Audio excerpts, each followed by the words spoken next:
توفیق نہیں ہے، ترس تو ہم پر تم پر کھایا جائے گا۔ آج وقت بھی جو ہے وہ بریانی اور لنگر کھا کر کے بھی اگر تم قادریت کا حق ادا نہیں کرتے تو ترس تم پر کھایا جائے گا۔ اگر تم حضور غوث الاعظم کا نام لے کر نہیں شراب پی رہے ہو ترس تم پر کھایا جائے گا۔ اگر حضور غوث الاعظم کی محفل منعقد کر کے بھی تم کو جو ہے وہ ادب کا پاس نہیں ہے تو ترس تم پر کھایا جائے گا۔ اگر ہماری بیٹیاں ولیمے اور شادیوں میں بے پردہ نکل رہی ہیں تو ترس ہمارے اوپر کھانے کی ضرورت ہے، ان کے اوپر کھانے کی ضرورت نہیں ہے۔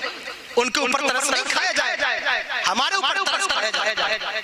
جہاں سب کچھ میسر ہے، سارا کچھ ہے، لیکن پھر بھی 5 وقت کی نماز سب کچھ موجود ہے، لیکن پھر بھی تم شراب پی رہے ہو، سارا بزنس ہے، پھر بھی سود لے رہے ہو۔ خدا کی قسم اللہ سے ڈرو، اللہ کا خوف کرو۔ یہ تمہاری صحبتوں کا اثر ہے، صحبتوں کا اپنی دوستیاں بدلو، نیک لوگوں کی صحبت میں آؤ، اچھے لوگوں کی صحبت میں بیٹھو، کوشش کرو کہ اچھی صحبتیں ملیں تمہیں۔ اللہ اکبر، خراب لوگوں کی صحبتوں سے نکلو، بدلنا ہوگا تمہیں پتہ ہے۔ میدان حضور نے ارشاد فرمایا، میدان محشر میں کچھ لوگ اٹھیں گے جن کے چہرے خنزیر اور بند کی طرف۔ حضرت عبداللہ بن مسعود راوی فرمایا اٹھیں گے ان کے چہرے بندر اور خنزیر کی طرح ہوں گے۔ حضرت عبداللہ بن مسعود کی آنکھوں میں آنسو آ گئے، یا رسول اللہ کیا وہ آپ ایمان نہیں لائیں گے؟ کہا نہیں، ایمان لائیں، محبت کریں گے، لیکن وہ 2 کام کریں گے اور بغیر توبہ کے مر جائیں گے۔ پوچھا حضور وہ کون سا عمل ہے؟ فرمایا ایک شراب پیئیں گے، شراب کا نام بدل کر دوسرا میوزک سنیں، یہ جو ہیڈ فون ٹانگتے ہو کانوں میں۔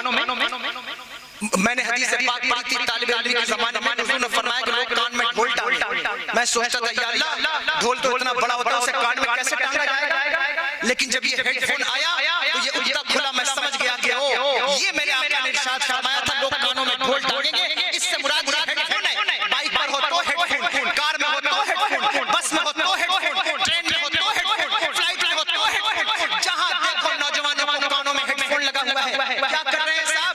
کوئی میوزک سن رہا ہے، کوئی میچ کی کامنٹری سن رہا ہے، کوئی جو ہے وہ فلاں کام کر رہا ہے۔ 60 سال کے بوڑھوں کو یہاں بڑے بھی بیٹھے ہیں، میں آپ کی بے ادبی نہیں کرتا، سفید داڑھی والوں سے مجھے حیا آتی ہے، آپ میرے بڑے ہیں، لیکن میں نے دیکھا ہے 60 سال کی عمر میں جو سائیکل نہیں چلا سکتا تھا، کبھی بچے کو کار تحفے میں ملی جہیز میں تو باپ بار چلانا سیکھ گیا، موبائل لوگ 60 سال کی عمر میں چلاتے لگے، چچا کیسے آ گیا؟ کہنے لگے بچہ امریکہ میں رہتا ہے، نہیں سیکھوں گا تو کیسے بات کروں گا؟ میں کہتا ہوں 60 سال کی عمر میں ہیڈ فون لگانا سیکھ لیا، گانا سننا سیکھ لیا، موبائل چلانا سیکھ لیا، 60 سال کی عمر میں قرآن پڑھنا کیوں نہیں سیکھا؟ 60 سال کی عمر ہو گئی آج تک تمہیں عید کی نماز کا طریقہ کیوں نہیں یاد؟ 60 سال کی عمر ہو گئی آج تک تمہیں جنازے کی نیت کیوں نہیں یاد؟ کتنے لوگوں کو دھوکہ دیتے پھرو گے، کل تمہارے باپ کا بھی جنازہ اٹھے گا، جیسے دوسروں کے جنازے میں چپ چاپ کھڑے ہو جاتے ہو بغیر نیت کے، ویسے اپنے باپ کے جنازے میں بھی کھڑے ہو جاؤ گے۔ خدا کے لیے ہنسو مت، یہ رونے کی بات ہے اس قوم پر۔ تم تو قبرستانوں میں بھی ہنس رہے ہو،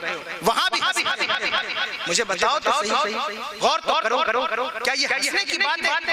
قوم کو رونا نہیں چاہیے اپنے حالات پر؟ کیا یہ مصیبتوں کی گھڑی نہیں ہے؟ تکلیفوں کا وقت نہیں ہے؟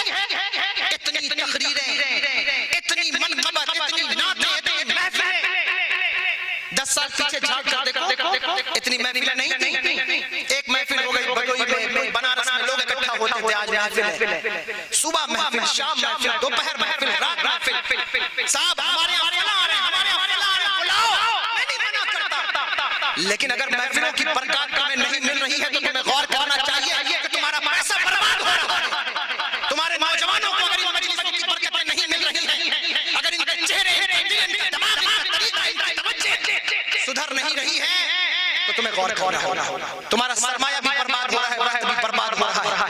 میں